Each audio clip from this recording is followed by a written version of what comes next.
আসসালামু আলাইকুম everyone, welcome back to new videos Khalid bin Saleh. So আজকের ভিডিওটা অনেক interesting. This video is very interesting for the people of my viewers, right? Because আজকে আমরা কথা বলবো তাহিরি হুজুরের, পীর মুফতি গিয়াসউদ্দিন আর তাহিরি হুজুরের যে ভাইরাল ডায়লগগুলো আছে এগুলো নিয়ে, এগুলোর ইংরেজি জানবো ইনশাআল্লাহ। ওকে, তো আশা করি আপনাদেরও অনেক আগ্রহ আছে জানার। তাহিরি হুজুরকে চিনে না খুব অল্প মানুষ আছে, রাইট? আমিও মাঝে মধ্যে যখন মনটা খারাপ হয়ে যায় তখন মাঝে মধ্যে ওনার কথাগুলো শুনি। অনেক মানে it gives me immense pleasure, অনেক আনন্দ দেয়। ঠিক আছে, যদি এই কথাটা এখানে বলা ঠিক না আমি জানি। যাই হোক, I love him so much, but there are something to change. Okay, আমরা মূল পর্বতে চলে যাচ্ছি। যে তাহিরি হুজুর বলছিল যে আমি কি কাউকে গালি দিয়েছি? এর ইংরেজি কি হইতে পারে?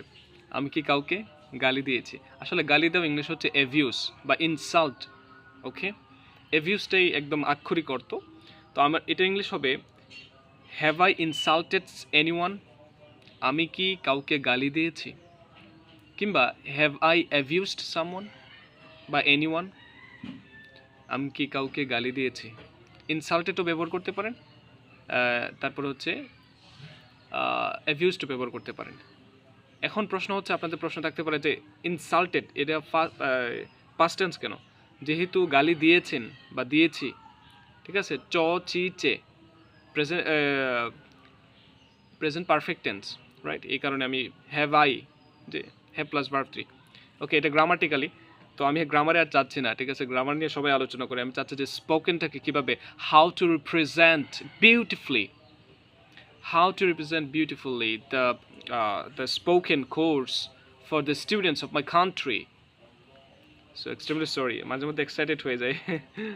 তারপরে 2 নম্বর হচ্ছে আমি কি কাহারও বিরুদ্ধে বলিতেছি? এই কথাটা ইংরেজি কি হবে বলেন তো? am I speaking against anyone, right? আমি কি কারো বিরুদ্ধে বলিতেছি? তারপরে একদল লোক বলবে আমি বালানা, ঠিক না? তারপরে ইংলিশ হচ্ছে yet, even then, even so, nevertheless, still। 5টা বললাম, এই 5টার মধ্যে যেটা ভালো লাগে আপনার এটি বলতে পারেন। দেন ফার্স্ট ওয়ান হচ্ছে yet, still, nevertheless, even, even so, even then। তারপরও একদল লোক বলবে আমি বালানা, some people will say I am not good. একদল লোক বলবে আমি বালানা, ঠিক না? বালানা বলতে আসলে এখানে বালা বলতে উনি আঞ্চলিক ভাষায় ব্যবহার করছেন, কিন্তু এটা তো আসলে ভালো না। আমি আশা করি বিষয়টা আপনারা বুঝতে পারছেন। একদল লোক ইংলিশ হচ্ছে, এখানে আমরা সাম পিপল বলছি আর কি, আপনি চাইলে এ গ্রুপ অফ পিপল বলতে পারেন, ঠিক আছে? দুটোই কারেক্ট।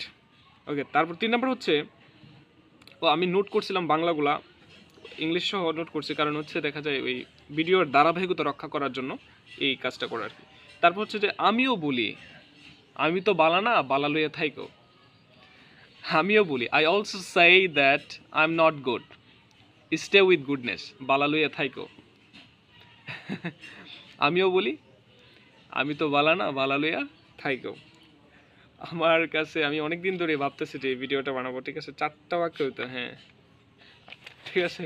অলরেডি আমরা কমপ্লিট করে ফেলেছি, we have completed this lesson.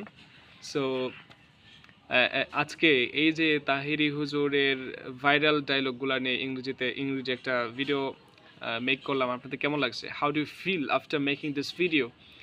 So আমার আসলে দিন দিন যত বয়স বাড়তেছে, কিংবা কি বলবো এটাকে, বা আমার গ্রোথ হচ্ছে, তত মানে কেমন জানি আর ভিডিও বানানোর যে একটা মন মানসিকতা কমে যাচ্ছে।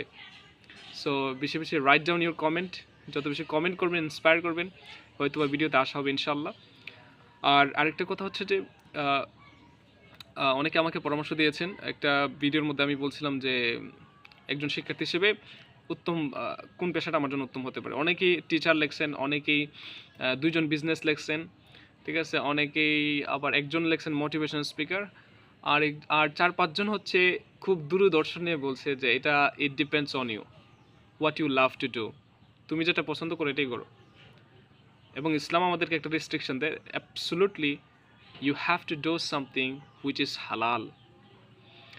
আমি আসলে আপনাদের থেকে আসলে জ্ঞান অর্জনের জন্য, আপনাদের চিন্তা চেতনা এর জন্য আসলে এই কথাগুলো, আমার তো একটা নির্দিষ্ট গোল আছে, রাইট? তারপরও অনেকে বলতে পারে যে এগুলো কেন না, আমি আসলে I want to know the different kinds of expectation of people which helps me two be creative in doing something special for the people of my country. বুঝতে পারছেন বিষয়টা? সো এই কারণে মাঝে মধ্যে বলি, এবং আপনাদের কাছে আমি অনেক কৃতজ্ঞ। I am really happy, I am really grateful to every one. অনেক সম্মানিত বোধ করছি আপনারা কমেন্টের মাধ্যমে আমাকে অনুপ্রেরণা দিয়ে যাচ্ছেন। You are inspiring me by writing your valuable comment. আপনাদের জন্য দোয়া ও শুভকামনা। আল্লাহ সুবহানাহু ওয়া তাআলা আপনাদের মঙ্গল করুক। আর এই লেসনটা কেমন হয়েছে অবশ্যই আপনারা কি তাহিরির আরও কোনো লেসন চাচ্ছেন কিনা, কিংবা আর কি ইংরেজি জানতে চাচ্ছেন, কমেন্টের মাধ্যমে আমাকে জানিয়ে দিন। আসসালামু আলাইকুম।